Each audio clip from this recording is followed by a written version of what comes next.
Muy buenos días a todos los que nos acompañan esta mañana. Sean muy bienvenidos. Espero que se encuentren bien. Es un placer compartir con ustedes este novedoso espacio de webinar que por primera vez hacemos en alianza con el Servicio de Impuestos Internos y el Colegio de Contadores de Chile, sobre tasa de patrimonio inmobiliario y precios de transferencia en operaciones internacionales, en qué fijarnos para dar cumplimiento tributario respectivamente. Este es nuestro webinar número 42. Hoy contamos con dos expositores.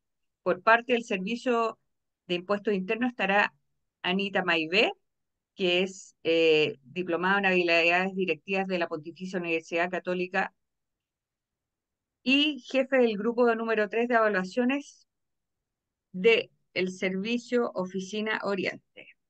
El Colegio de Contadores de Chile está representado por Juan Alberto Pizarro, presidente de la Comisión Tributaria de dicha entidad y miembro de la Comisión Fiscalidad y Tributación de la Asociación Interamericana de Contabilidad. Ambos son expertos en materias que serán expuestas a continuación. Para aquellos que no me conocen, me presento.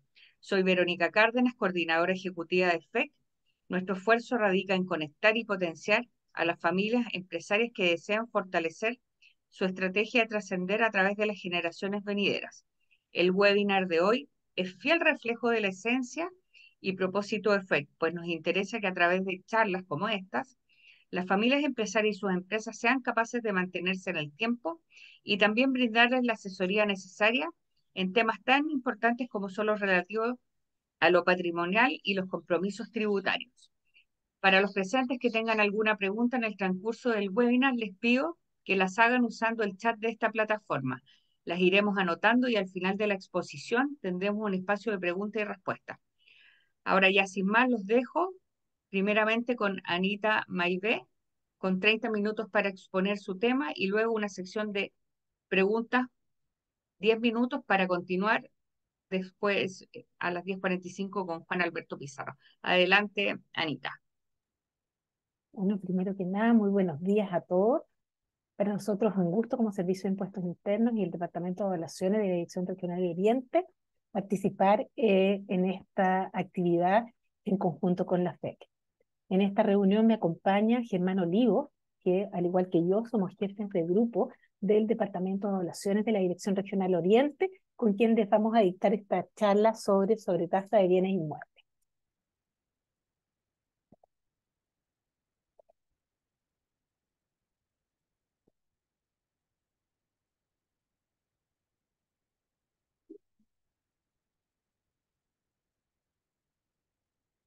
Bueno, ¿se ve perfectamente? Ok. Perfecto. Bueno, vamos a hablar respecto de este tema que para nosotros como servicio ha sido muy importante, que es la sobretasa de los bienes inmuebles, que se promulgó con la Ley 21.210 el año 2020. Este fue el primer año, el año 2020, en que se giró el impuesto asociado a la sobretasa anual de impuesto territorial. Luego la ley 21.420 vino a modificar, ¿cierto?, algunos aspectos de la norma establecida con respecto a las tasas del último tramo correspondiente al pago de este impuesto y que afecta y que creó uno nuevo articulado para la ley 17.235 que nosotros llamamos el famoso artículo 7 bis. Bueno, la sobretasa de bienes inmuebles establecida por la ley 21.210, ¿cierto?, generando un nuevo artículo en la ley 17.235, estableció una sobretasa de impuesto territorial anual de beneficio fiscal que se calcula sobre los avalúos fiscales en la parte que exceda a las 670 unidades tributarias anuales sujetas a lo que establece la norma. La base imponible de este impuesto se calcula en base a la suma de los avalúos totales correspondientes al dominio que tenga una persona natural jurídica eh, y se calcula en base a aquella parte que exceda las 670 unidades tributarias anuales hasta el año 2022 y a partir del año 2023 desde 827 unidades tributarias anuales, que equivale aproximadamente a 600 millones de pesos. ¿A quién se le aplica esta sobretasa de acuerdo al artículo 7 bis de la ley 17.235? Se aplica a personas naturales, a personas jurídicas o entidades sin personalidad jurídica, y esta sobretasa se aplica a los bienes raíces que tiene un propietario al 31 de diciembre del año anterior, de acuerdo a la inscripción del registro de propiedades en el conservador de bienes raíces.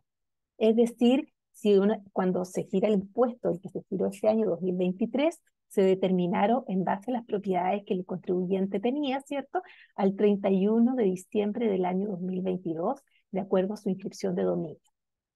También existen ciertas excepciones en la aplicación de la norma. No se gira sobretasa a aquellos bienes raíces que son propiedades de contribuyentes que tributen, ¿cierto?, conforme al artículo 14b de la ley sobre impuesto, sobre impuesto a la renta, respecto de los bienes raíces que estén destinados al negocio o al giro de la empresa, ya sean casas matriles, sucursales, etc.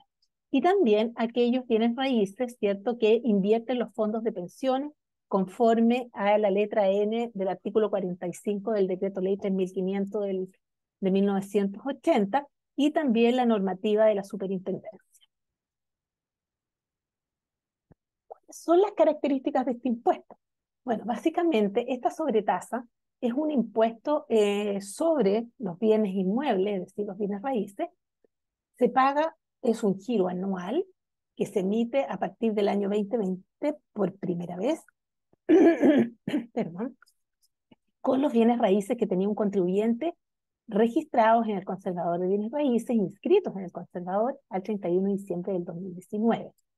Este es un impuesto anual que se divide en 4 cuotas que coinciden con lo del impuesto territorial: abril, junio, septiembre y noviembre, y se basa y se calcula en base a tasas marginales por tramo. Y ahí tenemos el tramo que definió la ley 21.210, que fue que hasta las 670 UTA, que eran aproximadamente 400 millones, las propiedades estarían exentas de esta sobretasa, ¿cierto? Aquellas suma de los avalúos de todos los inmuebles que tiene un contribuyente, aquellos que van de 670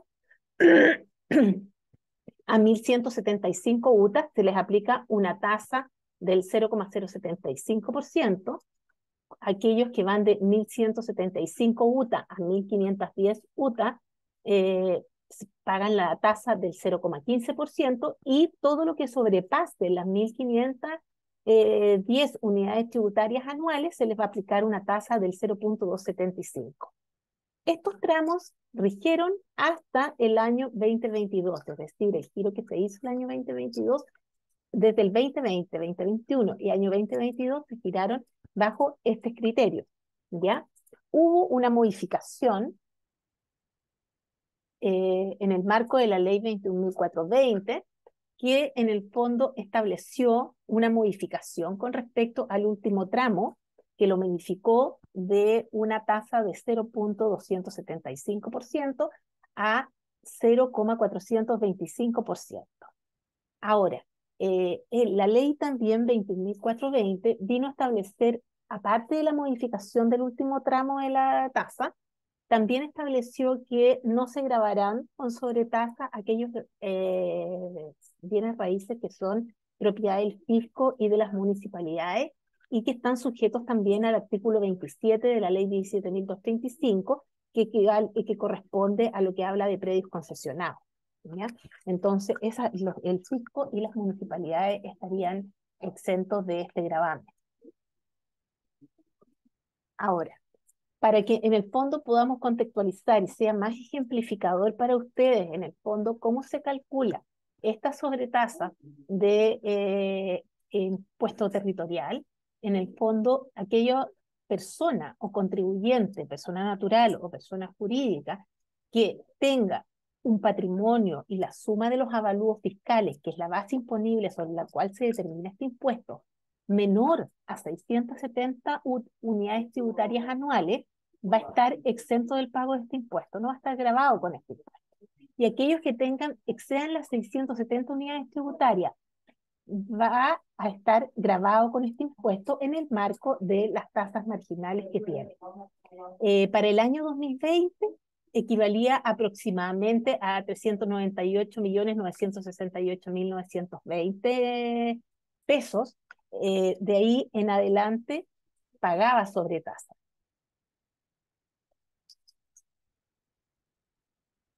Aquí pusimos un ejemplo estableciendo una base imponible de un contribuyente que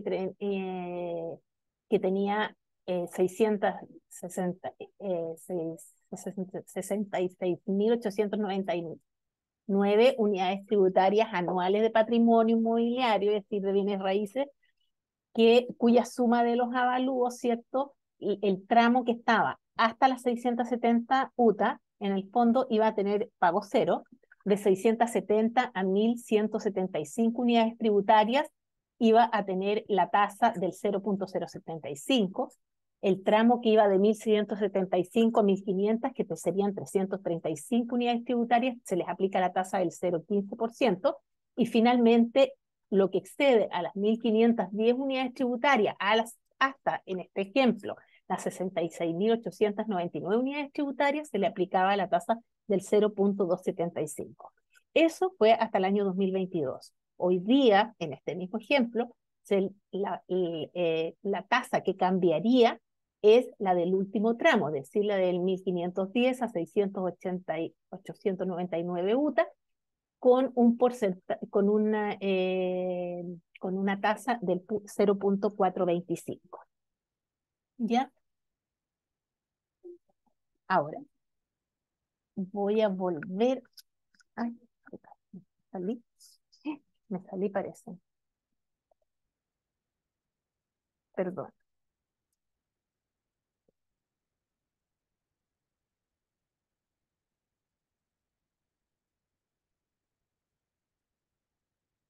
Aquí.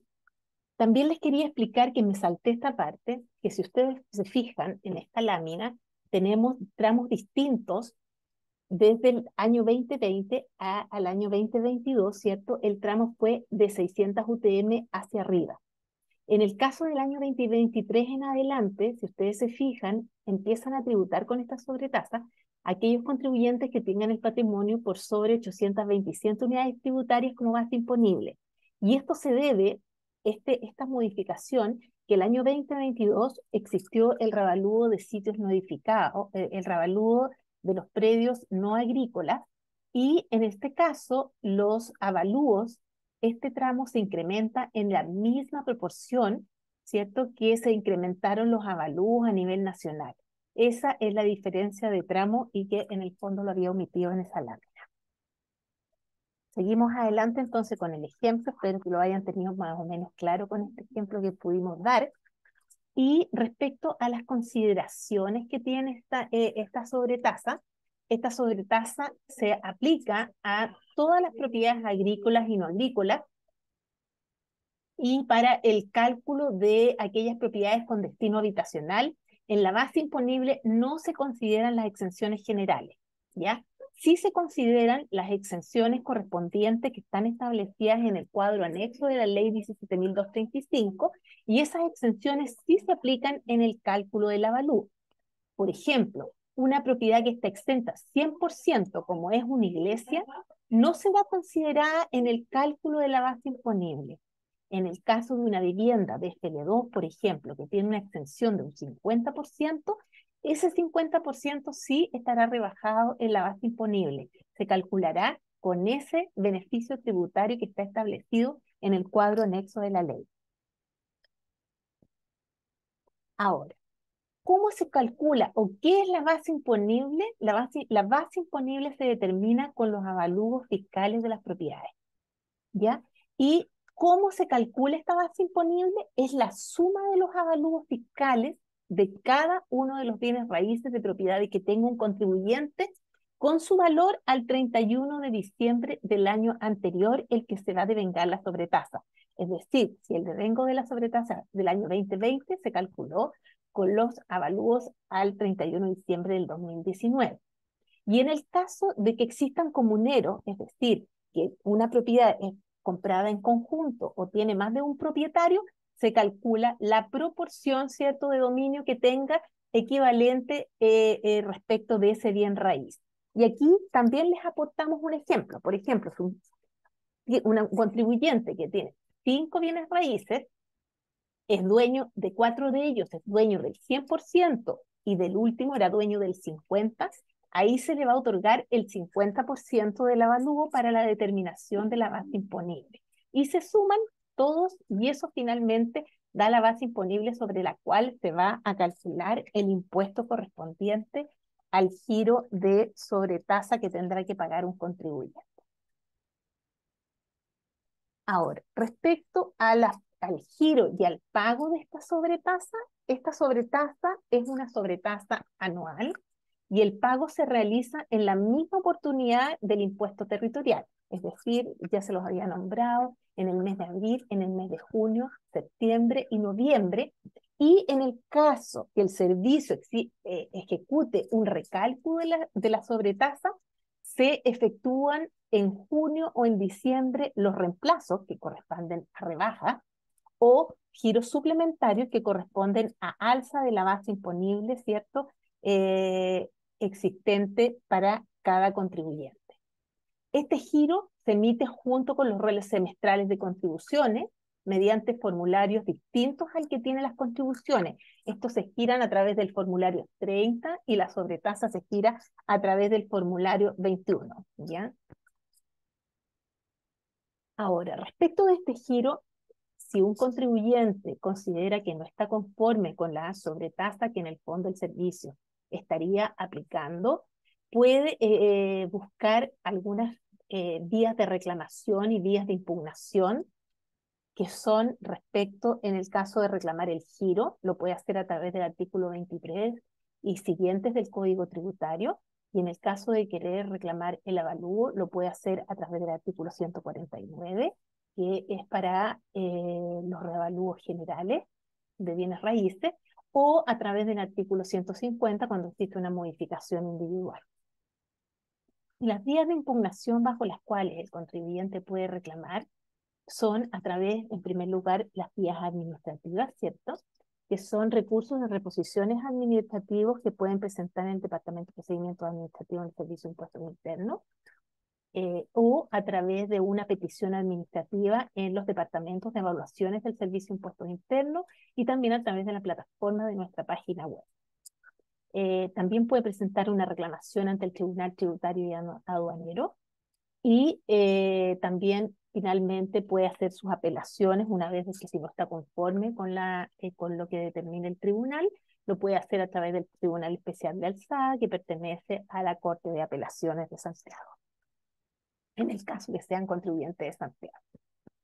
Y ahora los vamos a invitar a que ustedes puedan en el fondo informarse a través de los canales formales que tiene el servicio, y nuestra página web ha puesto a disposición de los contribuyentes un portal de sobretasa de bienes inmuebles. Este portal de sobretasa ustedes van a encontrar mucha información disponible para que se mantengan informados respecto de esta sobretasa y puedan aclarar ciertas dudas que puedan tener respecto de esta. ¿Cómo ingresamos a la página? Ustedes pueden ingresar a través de la página www.sii.cl y en servicios online van a buscar donde dice avalúo y contribuciones de bienes raíces. Navegan a través de esta página y ingresan a lo que se denomina sobretasa de bienes inmuebles. Y ahí, en esta sobretasa, se van a encontrar con este portal de sobretasa de bienes raíces, y es un portal bastante interesante donde van a tener preguntas frecuentes. También en este portal van a encontrar información de cómo se calcula el impuesto, de cuáles son las tasas, de cómo pueden consultar la información respecto de sus propios bienes raíces, ingresando con su ruta y con su clave. Por lo tanto, es una excelente herramienta para que en el fondo también se mantengan informados respecto de la sobretasa de bienes raíces que los puede afectar respecto a la sumatoria de propiedades que tengan asociadas y que su patrimonio sea mayor a las 670 unidades tributarias anuales. Muchas gracias por la atención. Así que esperamos que si tienen alguna consulta las podamos canalizar y nosotros en conjunto con Germán podamos dar respuesta a las dudas que puedan haber tenido respecto a esta temática. Muchas gracias. Muchas gracias a ti, Anita. Ahora quiero dar paso a Germán, que también forma parte del eh, Departamento de Evaluaciones de la Oficina del Sector Oriente, al igual que Anita, para ver si tenemos alguna pregunta. Adelante, Germán. Eh, Hola, buenos días. Sí, hay una pregunta acá en el chat. Espérate, revisarlo. Que dice, entiendo que es la suma de las propiedades. Sin embargo, el giro se hace por cada rol de propiedad. Eh, Aquí no hay que confundirse con las contribuciones. Las contribuciones se gira para cada propiedad por cada rol. Este es un impuesto nuevo que tiene que ver con la suma de los avalúos que tenga un contribuyente. Por lo tanto, se suman todos los avalúos, se le restan las exenciones que puedan existir y se determina la base imponible. Este impuesto se gira al RUT del contribuyente, no es a la propiedad, es al propietario de los inmuebles. Germán, y ahí voy a volver a compartir la pantalla porque en el fondo tenemos una lámina donde aclaramos esta situación eh, y establecimos, ¿se ve? Sí, Sí, que en el fondo definimos lo que era la base imponible y la base imponible es la suma de los avalúos de todas las propiedades que tiene un contribuyente. Y esa suma de avalúos es la que determina lo que nosotros llamamos la base imponible para el cálculo de la sobretasa de bienes raíces. Como bien dice Germán, es por RUT de contribuyente, no es por bien raíz que se gire esta sobretasa, sino la base imponible se calcula sobre el conjunto de bienes raíces que el contribuyente tiene asociado a su RUT.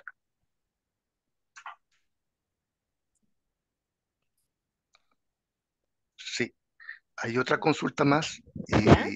y es que preguntan desde el punto de vista tributario, ¿convendría más comprar un bien raíz inmueble con un leasing en vez de un crédito hipotecario, pensando en que es el leasing?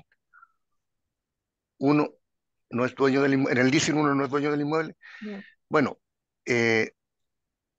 para efectos de la sobretasa, lo que hace el cálculo es quién es el dueño inscrito en el conservador de bienes raíces. Nosotros, si ese inmueble está inscrito a nombre de una empresa de leasing en el conservador de bienes raíces, es al leasing al que le vamos a asociar el avalúo de este inmueble y a él se le va a girar el impuesto. Por lo tanto, si una persona está comprando a través del leasing, eh, no va a tener asociada como propiedad en la base imponible para esta sobretasa ese inmueble. Por lo tanto, claramente, si uno no es dueño, no va a pagar por ese inmueble. Exactamente, porque además, en el fondo, la ley establece que corresponde a quien esté inscrito en el conservador de bienes raíces. Por lo tanto, si una propiedad no está inscrita en nombre del conservador, está inscrita en nombre de un banco o una empresa, obviamente que el giro va a ser al RUT quien tiene el dominio de ese inmueble. ¿Ya? ¿Otra Esa era la consulta? última pregunta que había. Ah, perfecto. Verónica, ¿tú tienes alguna otra duda? ¿Alguien quiere canalizar otra duda? Aquí llegó otra pregunta más, Anita. Todavía tenemos Bien. tiempo. Sí. Sí. ¿Qué sucede con una inmobiliaria donde las propiedades son parte del giro y tributa bajo el 14D? A ver, en el caso de los contribuyentes que tributan bajo el 14D, eh, si si los inmuebles son parte del giro de la empresa y los tiene registrados en el servicio como casa matriz o sucursales, automáticamente quedan exentos del pago de las sobretasas. Se le otorga la exención porque la ley contempló que los contribuyentes que tributaban por el 14D respecto de sus inmuebles, que son parte del giro de la empresa, quedan exentos de esa sobretasa. Pero si tienen inmuebles en que no son casas matrices ni sucursales, pero son parte del giro de la empresa, ahí tiene que hacer una presentación ante el servicio para que nosotros incluyamos en un listado anexo esas propiedades y le otorguemos la exención a todos esos inmuebles. Exactamente, Germán. También lo señalamos en la presentación, ¿cierto? Que todas aquellas personas que tenían bienes raíces y que tributan, ¿cierto? Conforme al artículo 14 letra D de la ley de impuesto de la renta, y las propiedades que estén asociadas al giro de la empresa, ¿ya? Estén destinadas a este uso, van a estar exentas de este gravamen. Por lo tanto, como bien dice Germán, en el caso que no sea una casa matriz o una sucursal que no esté registrada en el servicio, ustedes pueden hacer una presentación a través de nuestra página web, ¿cierto? Solicitando la revisión por esta causal que tiene que ver con la excepcionalidad del giro del impuesto con respecto al 14B. Y eso voy a aprovechar de compartir la página para ver dónde ustedes pueden hacer también las peticiones administrativas respecto de esta materia, ¿ya? Estamos con tiempo a favor, así que aprovechémoslo al máximo. Ya, perfecto. Entonces vamos a aprovechar la oportunidad, ¿cierto? Y voy a mostrar la página web.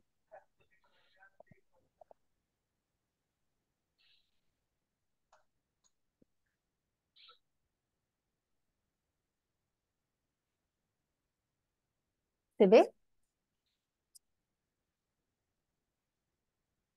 Germán, Sí, ¿se ve? Sí, sí, ¿Sí? se ve Perfecto. perfecto. Ya. Ustedes pueden ingresar a través de servicios online, evaluaciones y bienes raíces, y aquí hay un icono que dice solicitudes y declaraciones.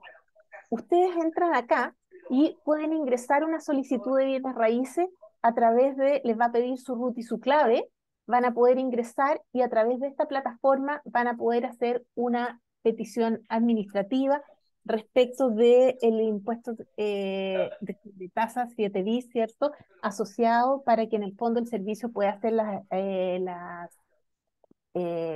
las revisiones correspondientes. Así que no es necesario acercarse a nuestras oficinas, sino lo pueden hacer a través de nuestra plataforma.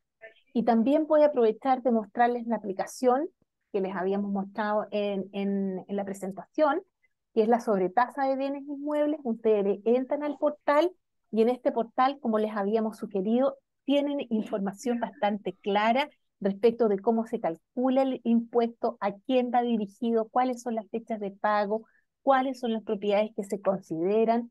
Puedes verificar tu giro a través de esta página y también van a tener preguntas frecuentes y mesas de ayudas bajo las cuales ustedes van a poder interactuar con respecto a adquirir mayor conocimiento y aclarar dudas respecto de este impuesto.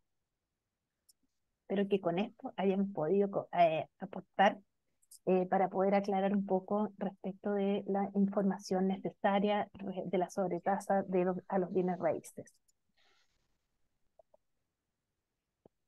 ¿Alguna otra pregunta?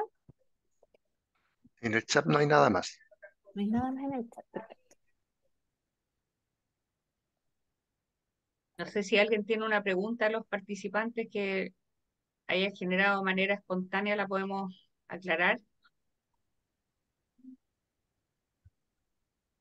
Tal vez un comentario, Verónica, si como este formato lo estamos creando recién, eh, yo tengo la duda de ahora de que la gente que tiene más de una propiedad y una de ellas la arrienda, tal vez pueda llegar a este tema de la sobretasa y, y eso debería tener un impacto seguramente en el valor de los arriendos.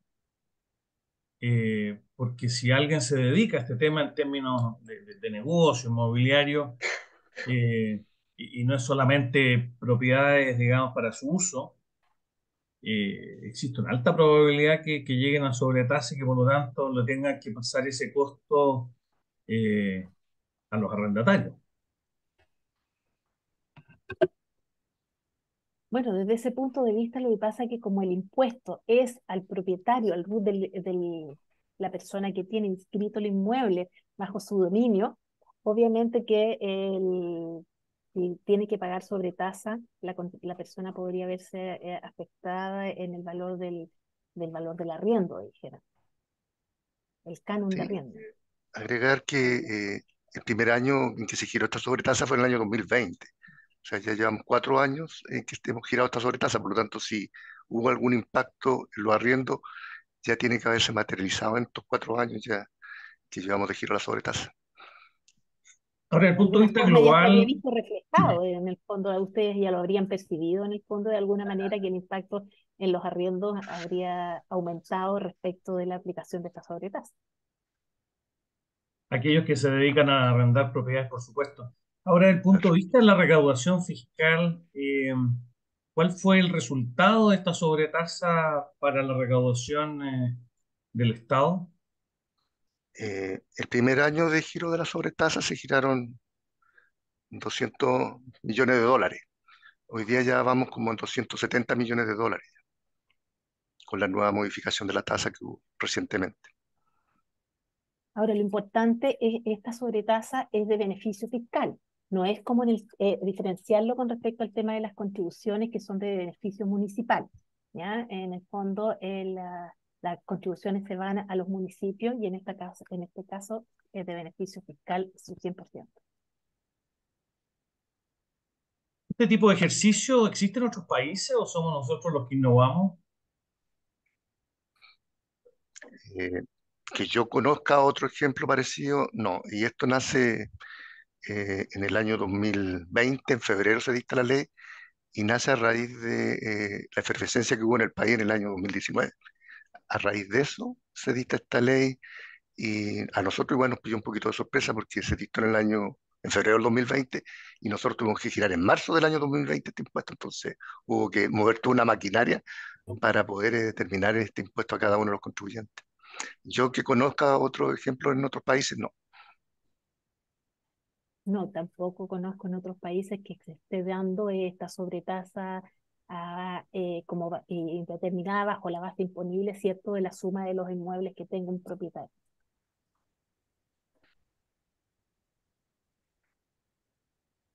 Interesante, la verdad que yo conocía poco esto de la sobretasa y quedé bastante bien informado. Muy Qué buena la bueno, don presentación. Andrés. Muy buena tu presentación, Anita, así que Muchas felicitaciones. gracias, muchas gracias. Y yo creo que, bueno, como te mencionaba al inicio, esto queda todo grabado, así que lo van a poder ver gente en diferido también. Eh, y bueno, está la claridad de la página web, que yo siempre soy un admirador del servicio, que es líder en temas de comunicación y informáticos y la facilidad que siempre se presta ahí. Y las veces que yo no he entendido algo por culpa mía, también está el teléfono que tienen ustedes, que uno lo guían paso a paso, sobre todo los que somos más viejos y nos manejamos más lento en estas cosas. Y al final siempre llegamos. Lo importante, como yo lo he dicho en muchas oportunidades, es que los contribuyentes lleguemos a pagar lo que corresponde, lo que dice la ley, que nos planifiquemos, por supuesto, para pagar lo que corresponde y no más, pero tampoco menos. Así que muchas gracias. No, y el servicio, función del servicio, mantener a los contribuyentes informados, asistidos y que en el fondo tengan claridad respecto de los impuestos que deben pagar y así motivar cierto cumplimiento voluntario del pago de los impuestos. Así que muchas gracias a ustedes por esta instancia. Muchas gracias tanto a ti, Anita, como a Germán.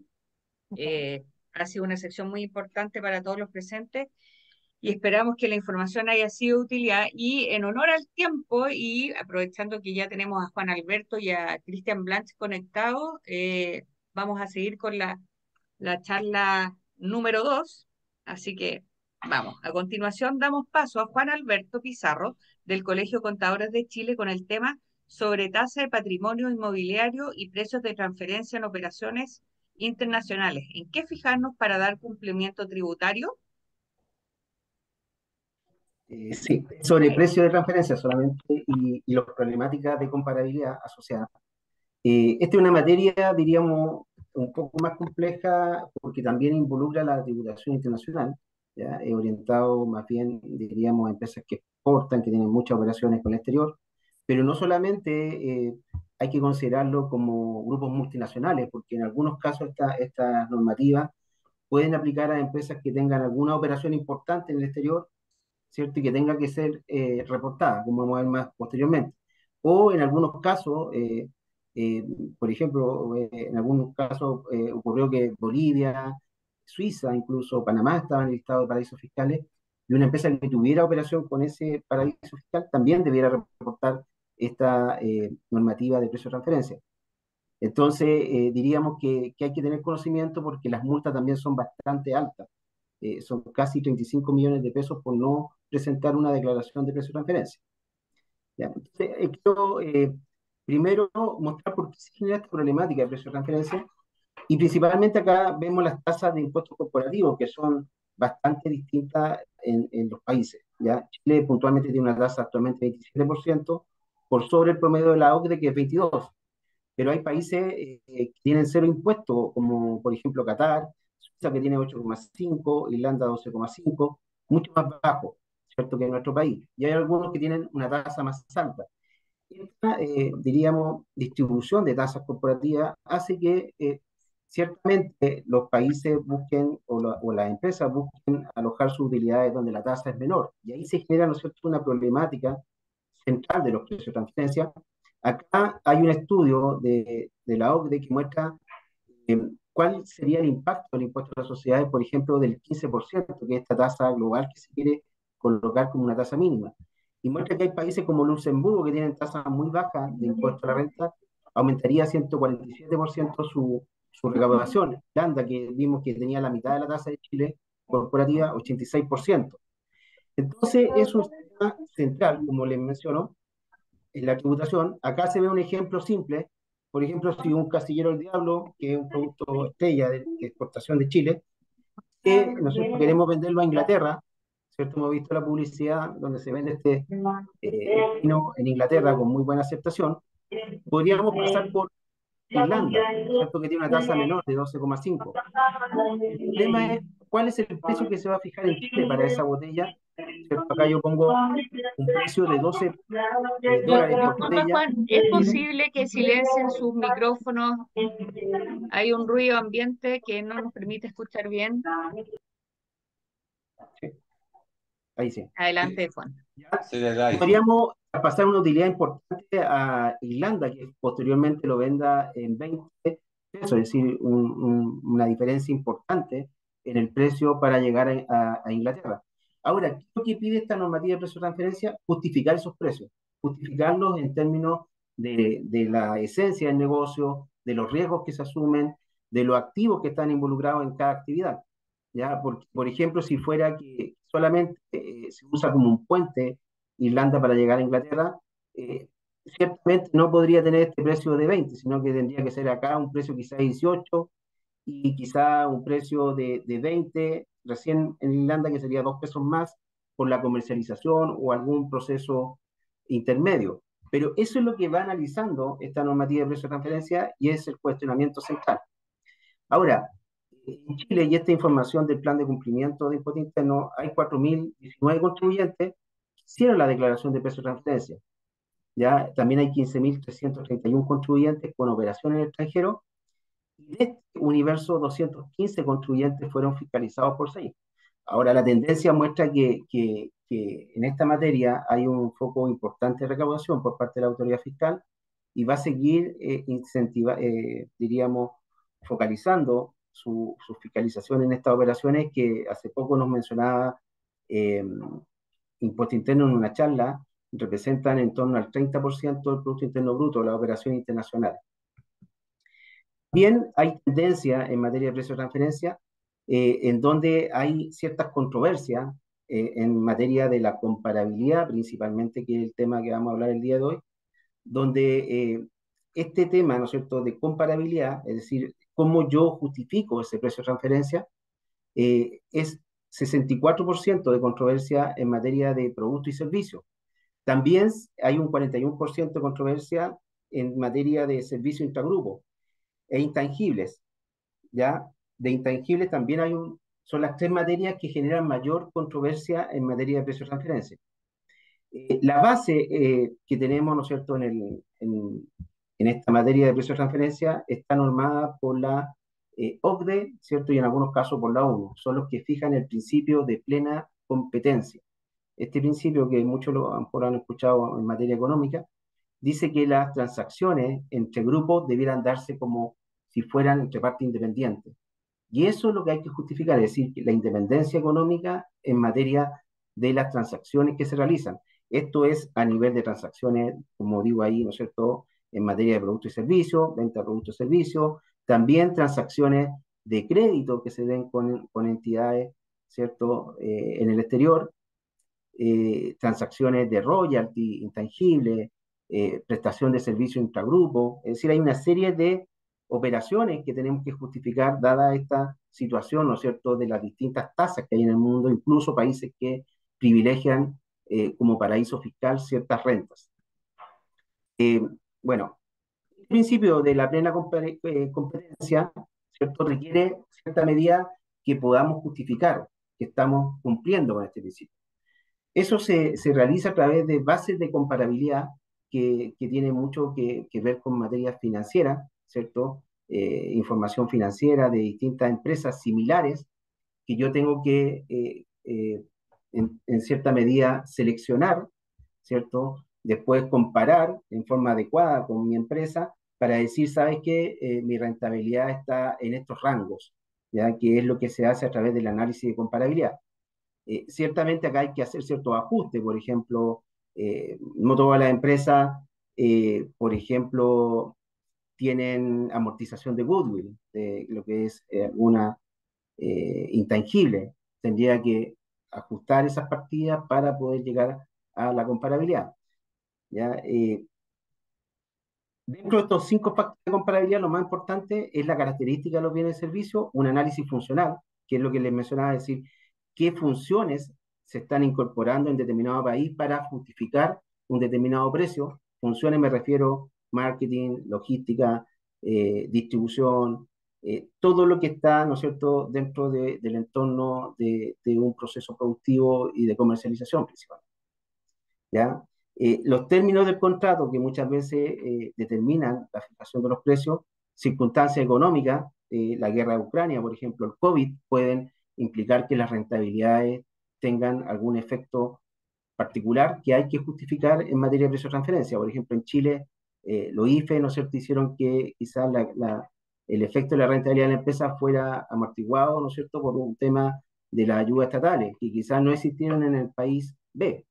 ¿Ya? Y eso debiera justificarlo a nivel de los precios de transferencia. La estrategia de negocio también es una materia que se tiene que justificar en esta materia. Los métodos de precio de transferencias son diversos, ¿cierto? Hay métodos que apuntan a la utilidad, otros que apuntan al margen EBIT, otros que apuntan a la rentabilidad sobre los activos. Es decir, hay una serie de métodos, también hay una implicancia de cuál es el método con el cual yo voy a comparar esta rentabilidad. Lo otro relevante es la característica de los bienes y servicios. ¿Ya? En materia de bienes y servicios, no es lo mismo, por ejemplo, acá yo pongo el caso de la CMPC, no es lo mismo hablar de fibra corta que fibra larga. ¿Ya? Son distintos mercados, distintas características del producto, por tanto, si hay una empresa que está en los dos mercados como CMPC, tendré que ver, ¿no es cierto?, cuál es el mix de productos. Hay otras empresas en Brasil que probablemente están solamente en la fibra corta, eucalipto, y no en pino. Tengo que ir revisando cuáles son mis comparables en función de los productos y servicios. También lo que les mencionaba, las distintas, el análisis funcional, que es una parte bien estructural que está en los informes de precio de transferencia.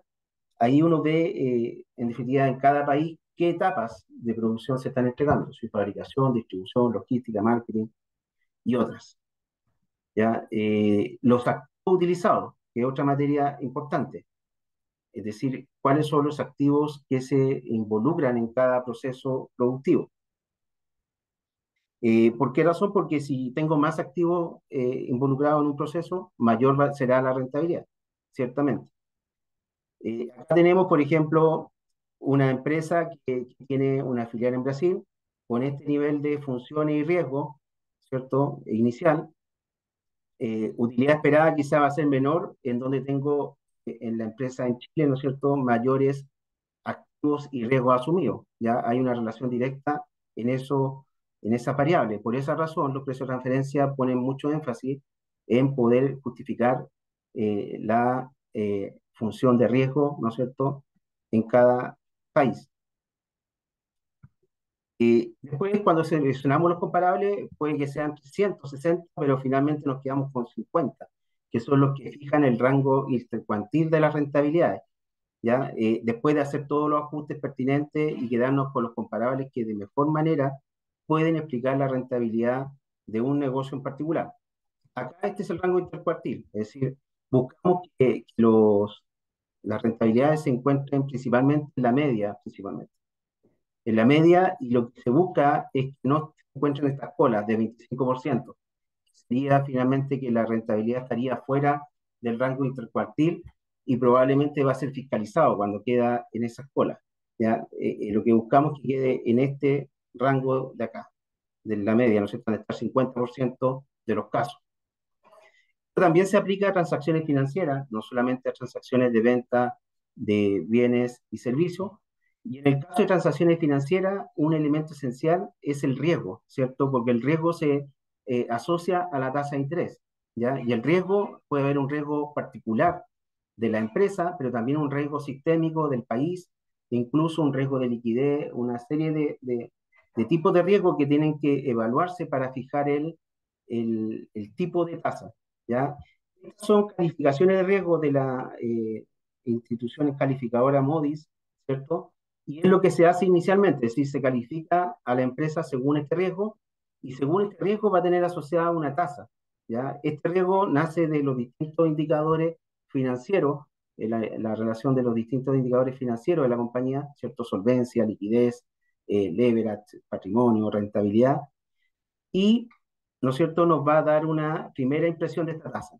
Esta tasa, ¿cierto?, así en términos simples, va en función de una tasa de libre riesgo, que es la tasa de los bonos del Estado en el país, ¿ya? Después va un spread de país, ¿cierto?, que va asociado al riesgo país, ¿cierto? A mayor riesgo país, mayor tasa se le va a exigir.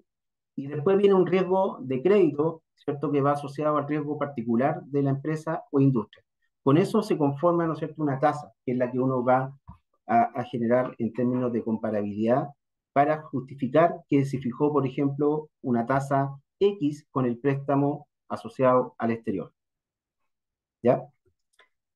¿Por qué es importante todo esto? Y acá, para ir terminando y pasar a las preguntas, ¿cierto? La declaración jurada 1907, como mencionaba, se va a aplicar a todas las grandes empresas o grandes contribuyentes calificados por impuesto interno, van a tener operaciones con el exterior, ¿cierto? Con filiales, con matrices que estén en el exterior. Pero también se aplica a contribuyentes no comprendidos los segmentos de grandes contribuyentes, sí, pueden ser pymes incluso, pero que tengan operaciones superiores a 500 millones de pesos, es decir, que vendió a un paraíso fiscal, ¿cierto? Que en algún momento, por ejemplo, Panamá, que después salió, era paraíso fiscal, si se hace una exportación a Panamá de 500 millones de pesos, queda afecto a precio de transferencia.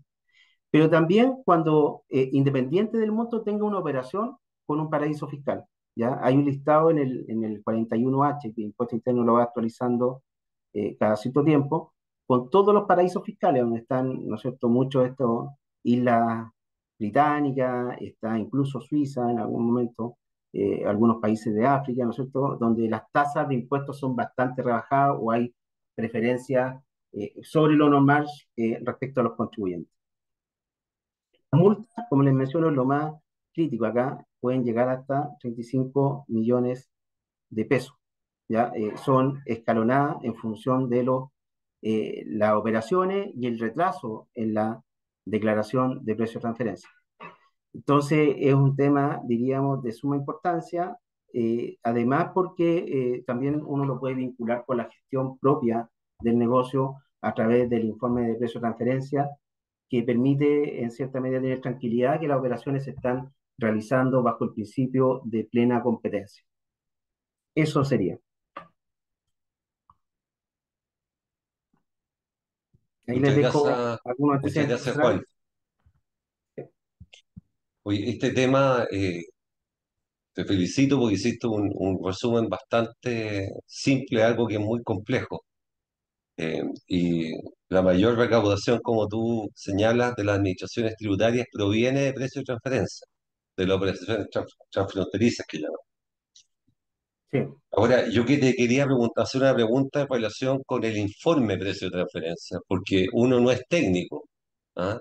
Y si bien el llenado lo puede hacer el contador, o puede haber una empresa que se dedique a eso. Al final, el contenido es lo importante. ¿Cuál es el Sí. valor? ¿Dónde está ese rango que dices tú? ¿Cómo se hace? ¿A quién acude? ¿Cómo es Bueno, ese sistema? el informe de precio de transferencia es un documento que, sin ser obligatorio, es altamente recomendable que esté eh, justificando estas operaciones cuando son cuantiosas, sobre todo, ¿ya? Eh, ¿Por qué razón? Porque es la forma, ¿no es cierto?, después de enfrentar una fiscalización en materia de precio de transferencia y que no sean cuestionados los valores que se entregaron quizás en las declaraciones juradas 1907 de precio de transferencia.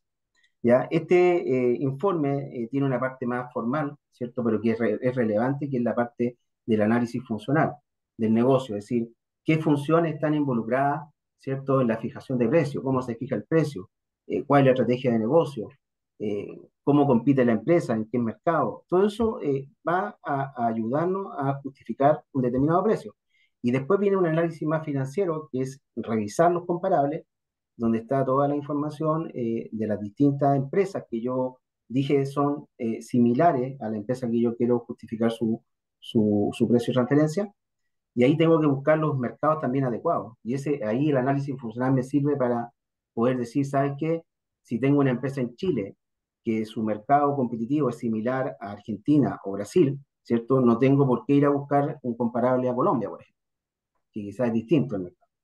Pero ¿qué pasaría, por Bueno, ejemplo, un contribuyente que presenta su declaración jurada, pero la información no es de calidad, porque no Sí, tiene un sustento de precio de transferencia?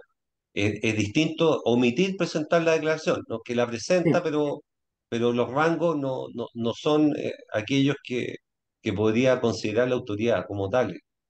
sí, pues ¿Cuál si la sería la autoridad situación? ve que está fuera del rango de plena competencia o que tiene algunas observaciones que, como mencionó ahí Impuesto Interno, a veces pueden ser formales, por ejemplo, no colocar el contrato o la fecha del contrato, puede ser llamado a una fiscalización y ahí va a tener que justificar el principio de plena competencia.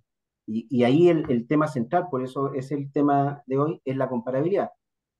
Por ejemplo, en Uruguay, General Motors fue observado porque tomó comparable del mercado minorista de autos, ¿ya? Y General Motors en Uruguay participaba en el mercado mayorista, le vendía a los retail. Entonces, ahí son distintas las rentabilidades. Ese tipo, o también dentro de sus comparables, encontraba empresas que vendían parte y piezas de autos, y General Motors vende autos, en este caso en Uruguay.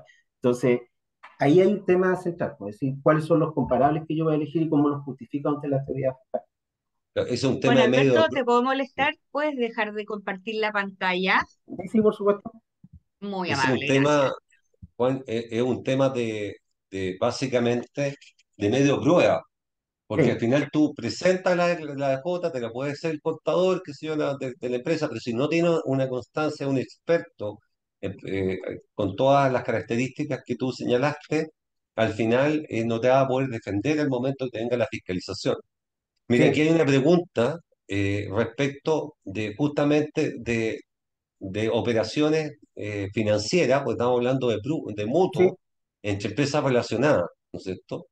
Oye, en el fondo se pasan plata por préstamo al exterior y en qué condiciones se deben fijar estas tasas de interés y cuál es la obligación que hay detrás para declarar estas inversiones. ¿Qué DJ son? ¿En qué oportunidad? Que sí, un poco cuentes cómo es esa dinámica. sí. Acá, por ejemplo, si hay una empresa gran empresa, que tiene una operación con el exterior, o esa operación tiene un monto Yo mayor a creo que no es 500 una millones, gran empresa, estamos hablando de una empresa familiar ya, y que ya, hay si una el monto operación es de superior a préstamo 500 millones, hay un préstamo desde el exterior. sí, Entonces, para si que tú hay veas dónde una está la operación cosa. que es mayor a 500 millones de pesos, tiene que ser informada, ¿ya? Y Ya, o justificada. sea, espérate, 500 millones de pesos es el valor del capital. Si me prestaron a mí 200 millones de pesos, no lo informo. No lo informo. Y si Y me si soy pequeña prestaron, empresa, si soy pequeña no, pues empresa, sí, sí, es una empresa familiar, como te digo, no sé qué ya le hay que llaman ver pequeña. en qué segmento la tiene calificada en impuesto interno. Es Si la una tiene como gran, 14D, supongamos, una 14D familiar. ya, pero si la tiene en el segmento gran empresa, está obligada a informar.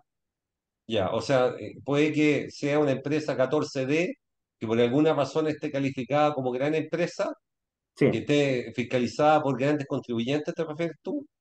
sí. Yo te entendí 14B, disculpa, no. No, El 14B 14D, es pequeña empresa, 14, es pequeña empresa, no 14. debiera Ah, no, ya, informar ah, ya, mientras tenga operaciones menores a 500 millones de pesos. ya. Entonces, Al el menos que corte, ese país sea un paraíso fiscal, ahí sí tiene que informar. ok. O sea, primero, que si el préstamo viene desde un paraíso fiscal, aunque me Sí, preste 100 pesos, voy a tener sí, que informar.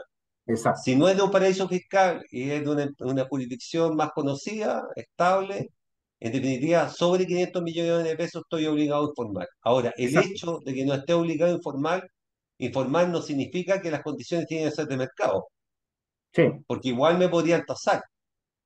exacto. Ahí están las Yo no, condiciones del artículo no hago la 74 que van, cuota, van no vinculadas. informo, pero resulta que presté solamente en dólares o me prestaron en dólares, sin una tasa de Sí, interés. Podría llegar impuesto interno y decir de tasa a la operación. exacto.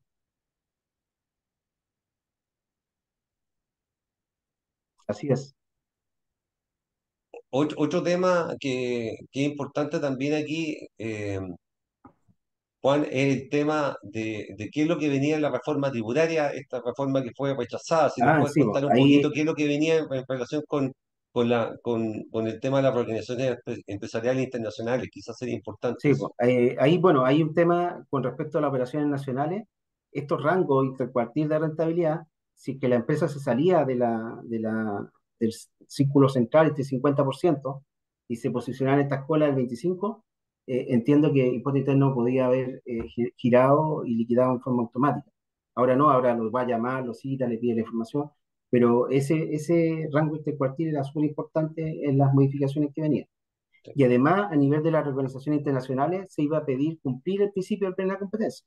¿A Eso. qué se refiere esto? Que hay que justificar que, por ejemplo, en una operación de reorganización, la transferencia de riesgo y activo, ¿cierto?, va vinculada al precio que se fija del Entonces, producto del garante si de la teníamos, por ejemplo, una empresa familiar aquí que tiene una inversión en Colombia, ¿ya? Sí, Y resulta que va y hace una división en Colombia. ya, Esa división hoy día no, no está sujeto a temas de precios de plena competencia o plena sí, competencia. Y sí, entiendo que lo que venía la reforma tributaria es que esa división sí va a ser objeto y así va a es. tener que someterse a temas de plena competencia, impidiendo la organización empresarial en el exterior, aun cuando tuviera una legítima razón de negocio. Sí, así es. O sea, iban a ocupar el principio de plena competencia como un mecanismo de fiscalización en los procesos de De reorganizaciones transferencia internacionales. porque los activos y riesgos tienen que estar asociados al precio fijado finalmente. Sí, Eso, eso sería sí. por mi parte. No sé si hay alguna otra pregunta en el chat, parece que no hay ninguna. Eh,